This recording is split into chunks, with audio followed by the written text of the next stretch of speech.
Welcome to Raising OKC Kids, Conversations with Metro Family in Oklahoma City.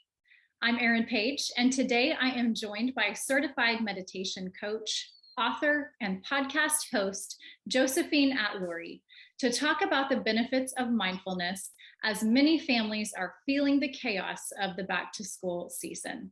Welcome, Josephine. Thanks so much for joining us. Thanks so much for having me. I'm really excited to be here. We are glad to have you. Before we get started, I want to tell our listeners a bit more about you and your story.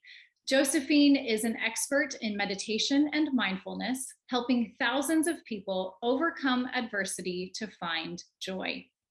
A graduate of the University of Chicago, Josephine coupled her consulting background with her passion for total wellness to become certified as a meditation coach and teach corporate mindfulness. Plus her experience creating her modern day family of 7 children via in vitro fertilization, international adoption, and surrogacy inspires her work as a highly sought after fertility and parenting mindfulness coach. She hosts the podcast Responding to Life, talking health, fertility, and parenthood, where she interviews guests on their inspiring responses to life's challenges. She's the author of Mindfulness Journal for Parents, Prompts and Practices to Stay Calm, Present, and Connected, as well as her latest book, 5-Minute Mindfulness for Pregnancy. Josephine, let's start in mom mode today. What is the key in your household with 7 children to creating calm during the chaos of transitioning back to school or other stressful times? Yes, it's a great question. One that I'm sure many of your listeners are feeling right now as we approach August. And for me, and what I've garnered over the years, so just to backtrack a little bit, I have children ages 15, 13-year-old twins, 6-year-old twins, and 1-year-old twins. And so um, I have the perspective of having kids who are kind of in different phases of life and require different things altogether.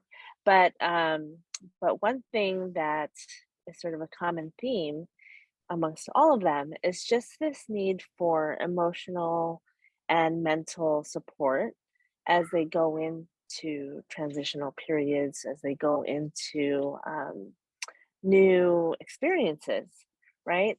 And so when you think about back to school, you go into stores and they have all the signs, and what's in front of you are all the supplies, all the physical things that you actually need. And that is something that can be prepared for in terms of like creating lists and like planning for days when you go get all the materials and all of that stuff, right? All the tangible things are easy to plan in advance and plan into your calendar and set expectations for your kids. So there's that aspect. But then going back to what I mentioned before in terms of mental and emotional support for the kids, that's a lot harder to try to figure into the equation. But that's a huge piece of trying to calm down the chaos that you can really start to feel um, the closer and closer you get to the start of school or to the start of any big transitional experience that is looming in the distance. And so what I found, at least with the teenagers, is that just making mention of the fact that I'm available to them, that, I understand sort of just recognizing that this is a big time for them, that it's tough to go into these social situations, and that I'm ready. I'm ready and able to listen, to offer advice if they seek it, but just to be here for them, however they need. And then for the little ones, it's really more just talking through that whole experience of like, hey, well, this is what we're going to expect. It'll be a new classroom. And you might see some of your the old friends from last year. You might not. There might be a big mix. But these are the things you're going to learn, and you know, there will be some really great things, but if you experience like any issues or problems, and I'm here for you. So they're sort of the same thing, but you're really like fleshing it out for the little ones. But at the end of all of that is really just this idea that you're there for them in whatever capacity that they need. And I think knowing that um, can really help them, is what I found. It really helps the kids feel like, okay, whatever happens, I know that I can go back home and that that's a safe space for me and that's a place where we can figure things out. Um, and so that I feel like takes the edge off of any stress that you're feeling when there's overwhelm, when there's just this chaos and this really what's happening is this you don't know what to expect. Sure, you go to school every year, but because it's a different um, grade level, you may even be moving into a different school altogether if you're moving from like into middle school or high school or from preschool. You just don't, there's so much uncertainty, and that's really what creates so much stress for us in any part of our life. And so we can't take that uncertainty away until they actually go into step into that environment and see what happens. But what we can do is to let them know that they do have scaffolding under them. So that was my long answer for you. No, that's so great. I think, as you're talking about just being present and verbalizing that to our kids, and then actually we have to actually be present to them, right? I'm just realizing for me, I often get so caught up in making lists, making sure we have the supplies, does everybody have shoes that fit, that I forget to take that pause and make myself available to them to talk about those feelings, and to remind them too that I am there and I'm available for more than just the buying the shoes, but for being there to listen to whatever they're worried about or problems that they have. So I think that's so helpful and something I know that I needed a reminder of today. So thank you for sharing that. Um, Talking about your book, The Mindfulness Journal for Parents, will you give us some examples of prompts or exercises you teach in your book to help families learn how to build mindfulness into our everyday lives? Mhm. Yeah, I think what would be helpful is just to just give a basic definition of mindfulness. Often people associate it with meditation, and while meditation is one of the modalities of mindfulness, that's not all that it is. So if you just think very basically, mindfulness is just awareness and presence, as you just mentioned, um, and that if you think about it like that, mindfulness can be used in so many aspects of your life because it's just rooting into being in that moment, being present, being focused and grounded, so that you can. One example is if for parenting is using mindfulness to be present to your children when they're speaking to you, right? You're really conscious of what they're saying versus hearing the start of their conversation and then all of a sudden just creating the situation in your head and then creating your own solution without really listening to what they're saying in terms of their emotions about the experience, about what truly happened, perhaps even hearing them problem solve themselves, allowing that to happen. Instead, you're allowing just ego and sort of like your own expectations to just come into play. So with mindful parenting, we're really just taking that pause, like you said, and so that we can just really take stock of what's happening. And so the best way, you asked for an example of an exercise, is to hit the pause button. And I like doing that through breathing exercises, for example, because when you pause and you take a breath, you're offering yourself a moment of clarity. And it serves kind of many purposes. It kind of slows things down because we're probably moving at really a fast rate. We're probably multitasking or probably doing so many things at once.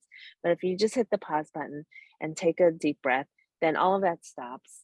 And then at the same time, you're giving yourself you like you're calming your brain down, really. I'm trying not to get into the science behind it, but really that's what's happening because you're sending a signal to your brain that you're no longer sort of like stressed out if you happen to be stressed out or anxious or anything like that. Instead, that slow and deep breath is that signal to your brain that, hey, you know what?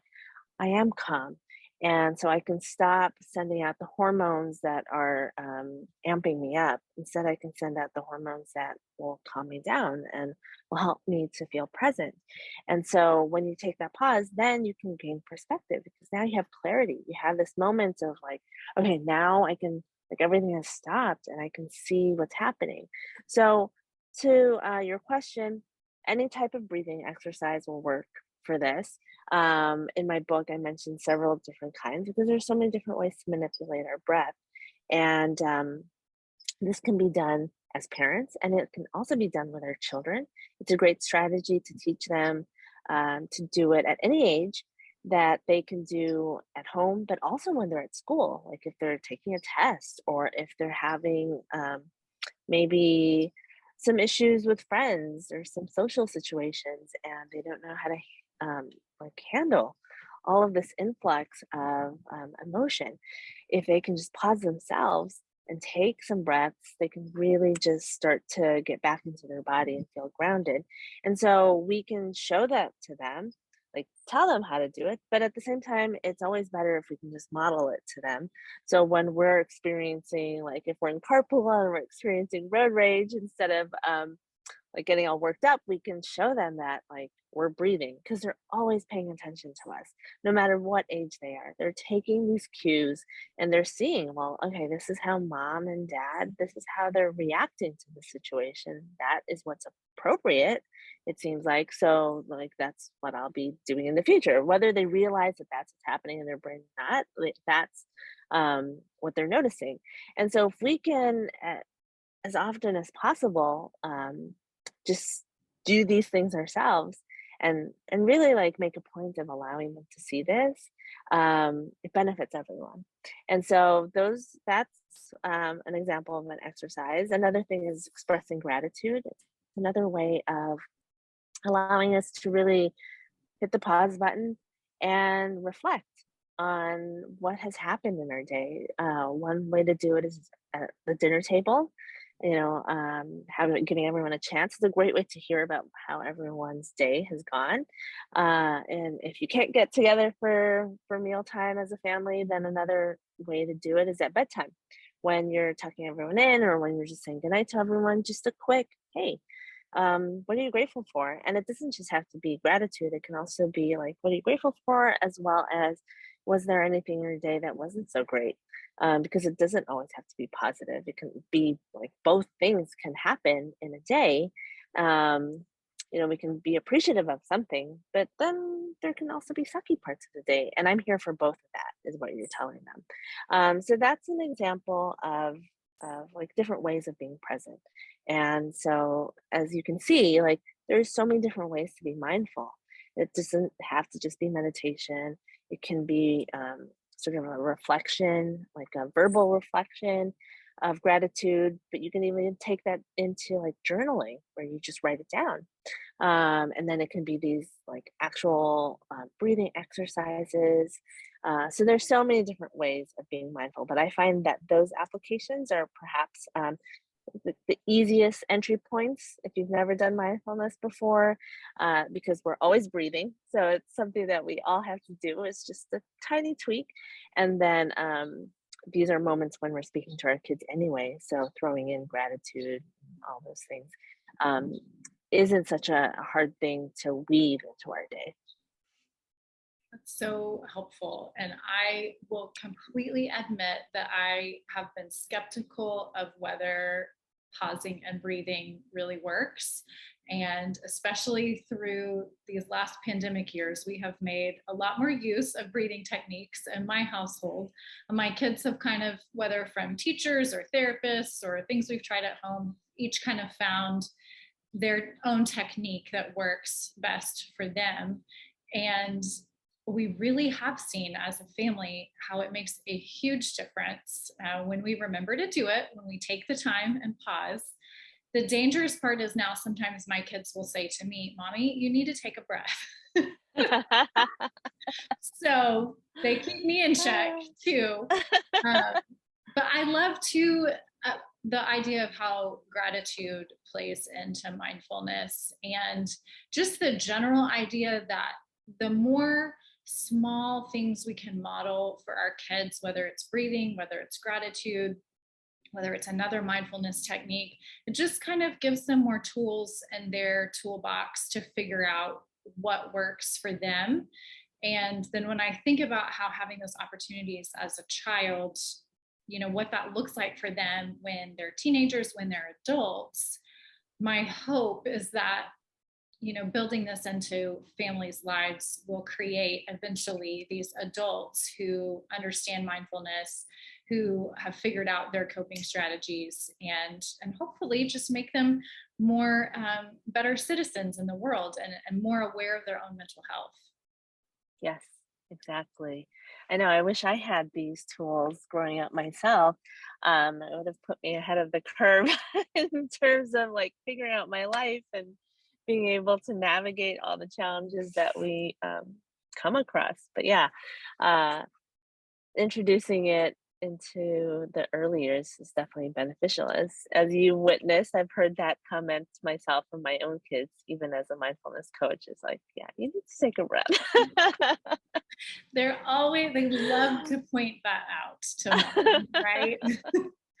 Mom, you've modeled this. Now let me show you what I know and tell you what you need to do. Which is a really great example of how building mindfulness into our family life and into parenting can strengthen our relationships with our kids. I love that. I don't always love it in the moment, but in general, I love that my kids will call me out on something like that and remind me of what I know to be true. So, what are some other ways that building mindfulness into our homes can really strengthen those relationships with our kids? Yeah, no, that is a great question. And so in that example that you brought up, what was happening there is this moment of awareness, right? They were listening, they were really seeing what was happening in the situation, and then they tapped into their understanding of the tools that are available to them, and that's why they suggested it to you, right? That's why my kids suggested to me, and so that's really that's really the benefit of building mindfulness into our relationships, into our lives, into our personal lives as adults, so that we can strengthen our relationship with kids. Because imagine now if you have this awareness as a parent and you're using it for when you're communicating with them and when you're interacting with them. And it goes back to that point in the beginning of like, we have all these preconceived ideas and solutions and expectations for our kids, but that can serve as, and it's great to have them. We certainly need to have certain levels of expectations for our kids and rules and all these things. Um, but it's when you're interacting with them that there's a little uh, it benefits us to have this a bit of flexibility and understanding and awareness so that we can have compassion, so that we can have empathy for how they are experiencing life, because it's not necessarily how we're experiencing it. And so having that openness and that flexibility to really understand where they're coming from can help them feel seen and heard. And when a child feels that, like, it really changes the game. It changes your relationship with them, because now it's not just, oh well, mom is just going to tell me XYZ, right? She's just going to like scold me about this, or she's just going to give me her way of doing things. And then they're not going to feel like they have someone who's kind of on their side. It's just someone who's sort of setting the parameters for them, and that's kind of it. But when you can feel like you are appreciated as a unique individual, and you are being seen as that, and you're being heard in that capacity, you feel safer. You feel like you can share more, because that's what's happening in that moment, and that just changes the relationship altogether, right? Doesn't mean that you're not like this parental role and you're just friends. It's just a different way of sort of interacting with one another now. You can still set those rules, you can still have those expectations of what you need your child to do. But now it's a different understanding that you have between each other. And that just breeds like a richer relationship, I feel like, with your kids. And hopefully sets them up for success in the long term too. I have to remind myself of that a lot. Like, if I'm just dictating everything my kids do across the board and not giving them any opportunities for flexibility or to push back, then what does that look like when they're adults? I want them to be people out in the world who are making their own decisions, who know how to make good decisions, or who know how to fight for, what's good and right. But the painful part is to raise those kinds of kids. I have to let them do some of that at home. They have to practice on me. So that's such a good reminder that it really can enrich those relationships with our kids so much. So thank you for that. That's so helpful. Well, I feel like I'm admitting all of my failures today, but that's okay. I'm good with that. One of the other things I really struggle with, even knowing that, I need to stop and take a breath, even when my kids remind me, is being able to stay calm when my kids' emotions are running really high. And then, generally what happens is we just exacerbate each other. And so then we both explode. So how can we as parents, how do we force ourselves to stop and pause and take that breath? So that we can stay cool when interacting with our kids during those high stress situations. I'll make my own admission here of guilt is that I myself, even as like a trained meditation teacher, have those same moments with my kids where I'll just lose it. It just is like it had just hit a breaking point. Um, but the beauty of all this is that, and it sounds like with yourself, is that we do still have this awareness. So we're seeing this happen.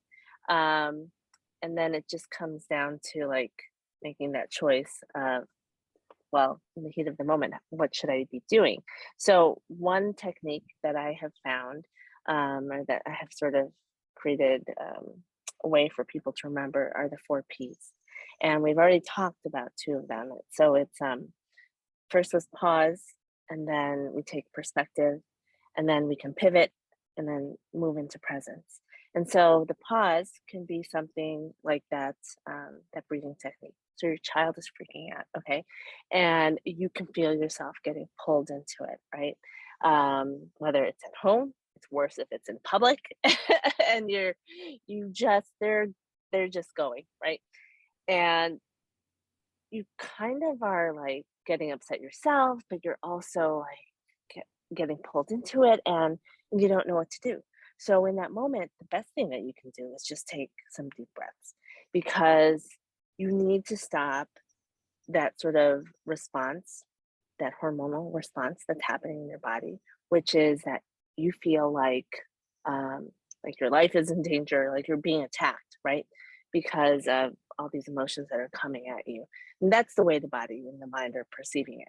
And so what you need to do is to slow down that breath so it can feel, you can kind of tell your brain that, no, no, no, no, I'm not in this sort of situation. I'm actually calm. And then what happens, as we talked about before, is that it will propagate that feeling of calmness. And so that in that moment, as your child is really like melting down, you yourself are not being pulled into it. You yourself are just, you're breathing and you're remaining calm. And then what happens there is that you're gaining perspective after you have these moments of where you can finally like feel like you're calm and you're not like sweating, your heart isn't racing, like all the physical signs of moving into a fight or flight state. Now you are in a calmer state, and this is where you can gain that clarity I was mentioning and that perspective. And now you can kind of start to like really understand and listen to them.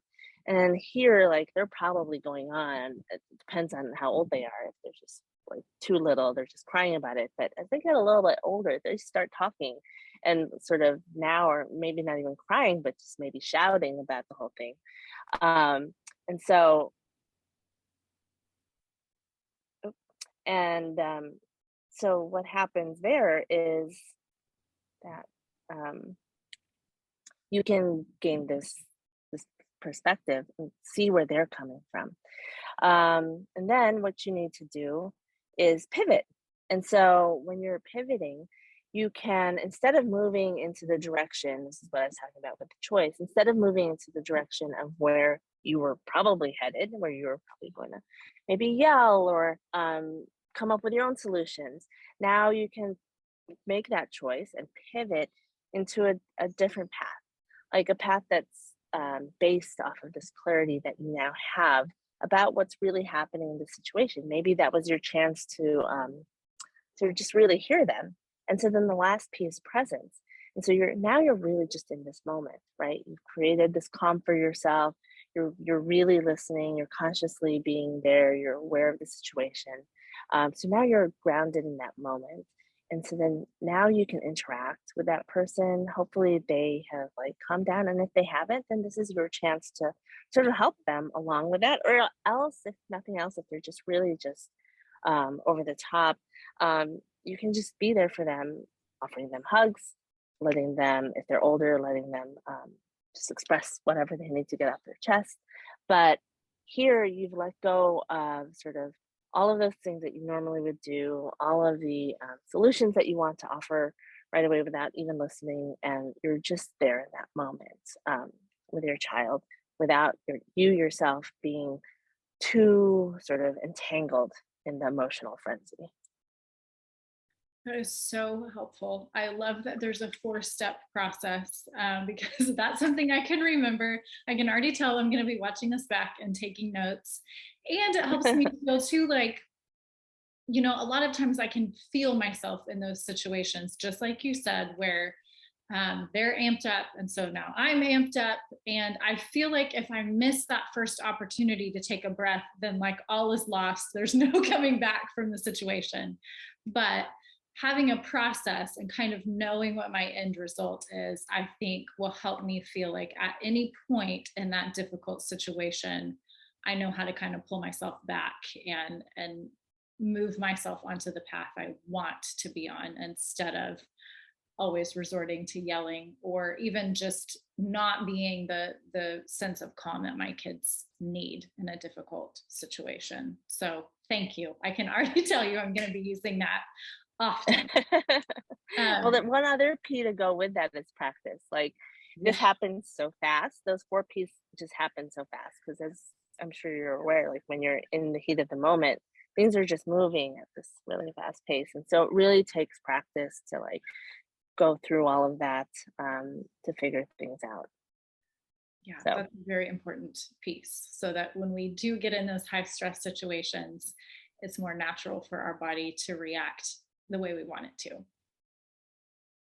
Tell us more about consciously connecting with our kids. I know this is really tied to a lot of the things that you've talked about already, but tell us more about what that specific term means and how we can really make it a priority. yeah, so I've talked about it a lot already about letting go of like your ego, sort of how you want things to really happen and how you expect um, your child to listen to you and follow your orders and just basically how life is supposed to unfold. And instead of sort of operating from that vantage point. Instead, you are allowing life to unfold sort of organically as um, based off of how your child is experiencing their situation and their life. And it goes back to that idea of being able to be present for them, being able to really uh, be aware of yourself, but also be understanding of where they're coming from. And so that's really what conscious like parenting, sort of like a brief overview, is all about. Um, and the way to apply that as we head into like this new school year and to make it a priority is really just to really be aware of your interactions. And so having that awareness, and then you don't have to do anything about it at first. I think really just practicing being aware is super helpful, because if you don't see it happening, if you're that doesn't even like come across to you as like this is what's happening in life, then there's nothing you can do about it, right? Because you don't realize that's how you're operating.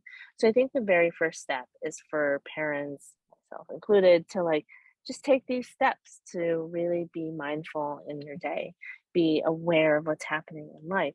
And it can be something as like every day, you just make a point of having a couple minutes of awareness. So that can be something like where you put your phone down, put it on silent, step away from the computer, and just be aware of something like your breath. And so doing a breathing exercise, and you're just being aware of how the breath is moving in and out of your body. And this is great because doing double duty, you're practicing awareness of how things are moving in your body, but you're also calming yourself down if you're in a stressful situation. Another way of doing this would be to step outside. Um, and to take notice of like 5 things. This is something you could do every morning when you wake up, before you rush out of bed, before you grab your phone, is just to sit up in bed and then just notice 5 things. Could be the same 5 things over and over again, but they may look different to you that day. Or it can be like noticing something with your 5 senses. But it's really just taking a moment to be aware. And then what happens there is that then you can start to practice this with your kiddos, like being aware of something they're saying. So again, like perhaps putting the phone down, perhaps not multitasking, um, and just allowing that 1 minute. So you set a timer in your mind or on your phone or whatever, a couple minutes where you're just there with them, practicing being present with them. And the beauty of this is the more you do it every day, even just one mindfulness exercise a day, um, it starts to you start to get used to it, and then it starts to happen just kind of like automatically. You'll start to feel like you're more present throughout the day, and then this will trickle over into just parenting. Hopefully, then you pivot over into making your exercise to be more with the kiddos during the school year, and slowly you'll start to utilize like this conscious parenting sort of mentality, because you are being mindful of yourself. You're being mindful that, okay, this is what I need to do with my kiddos, this is how I can do it.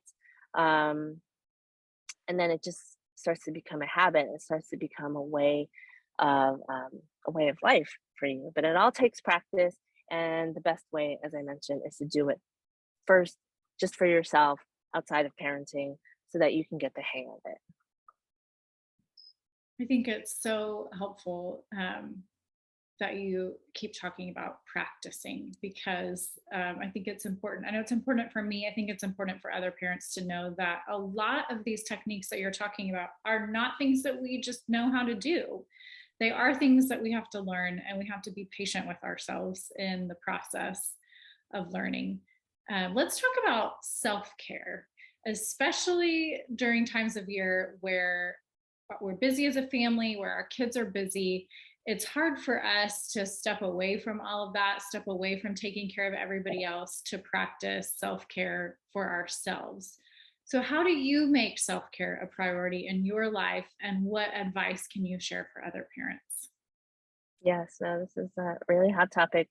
My biggest piece of advice for self-care is to create a shift in your perspective, right?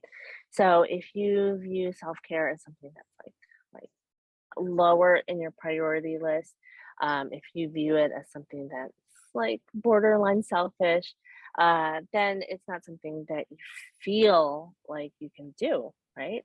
Because as parents, we're constantly putting our kids first, um, their needs because we're the caregivers. But if you shift your perspective and then you look at self care as something that doesn't just benefit you, but as it benefits you, that uh, sort of trickles out to the rest of your family. Because if you are able to be sort of like be calm and centered and aware, then they will feel the impacts of that in their interactions with you and how they're sort of taking note of you, right, as they see you modeling behaviors and things like that. And so that is that is one way to allow yourself to think of self-care as something that's important, as a priority and higher up on that list, because it doesn't just affect you, it affects everyone else. And so one way of like sort of implementing this into your own life so that it doesn't create much stress is just again to start off small. Big proponent of starting small when you're trying to incorporate new things into your life. So back to like, those practicing awareness and mindfulness that we just talked about, you would do the same thing with self-care. So it would be something like just a couple minutes of your day and really finding moments where it won't create that much stress for you. So say if you're already, an example would be like right after you drop off the kids, or if you're an early riser, right? If you're an early riser, then you have just maybe wake up a few minutes extra to take that to start off your morning like on the right foot. And so that way, like that morning rush in the beginning before school starts can be a little less stressful for you because you've taken a moment to ground yourself and do something that fills you up.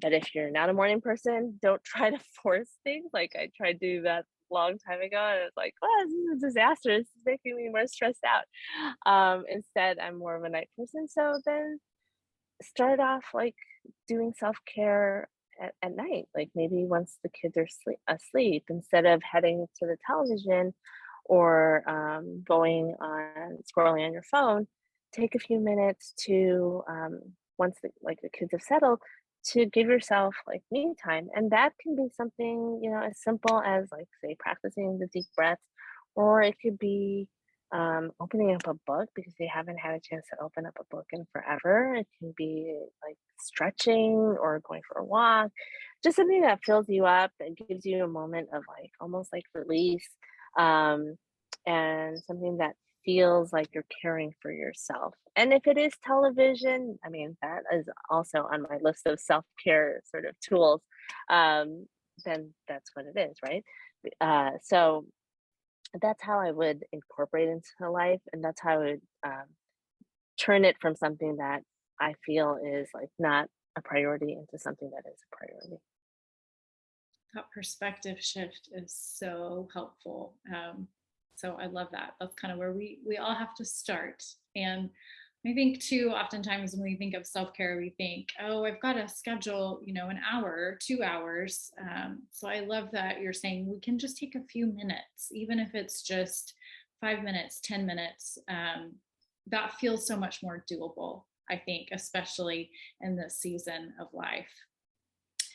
Josephine, as we close out our conversation today, what is your top piece of advice, the number one thing you want parents to remember that will help us cultivate peace in our homes this school year?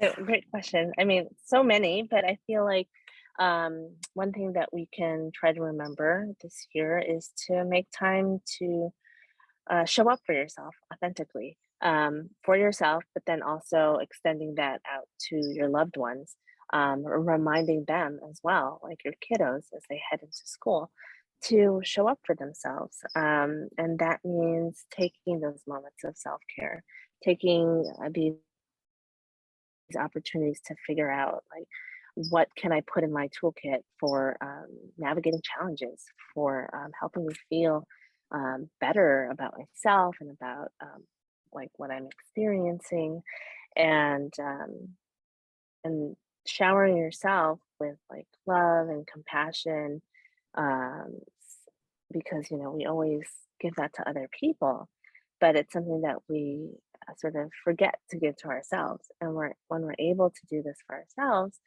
then it just helps us in our overall interactions with other people. So showing up for yourself authentically, showing love and compassion to yourself, and sort of reminding that and modeling that to your own kids. Thank you so much. Thank you for all of your incredible advice today, Josephine. I will be practicing the 4 Ps, and I Yay! feel empowered to move into the school year with less stress and more intentionality in my parenting. So thank you. Yeah. Thank you so much for this opportunity. It's so great speaking with you. It was so great to have you. Thank you too to all of our Modern Art of Parenting members for joining us. As a reminder, we have moved all content for the Modern Art of Parenting to a new platform. You should have received emails about how to access your membership and benefits through that new platform. But if you need help with that or have any additional questions for our team, you can always reach us via email at hello@modernartofparenting.com.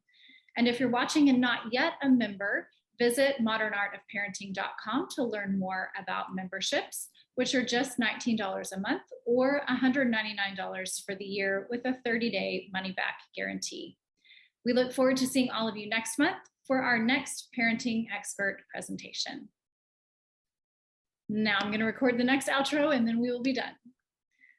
For our listeners, find more presentations by nationally renowned parenting experts like Josephine through membership in the Modern Art of Parenting. Visit modernartofparenting.com to learn more about memberships, which are just $19 a month or $199 for the year with a 30-day money-back guarantee. Thanks everyone for listening. Join us next time on Raising OKC Kids.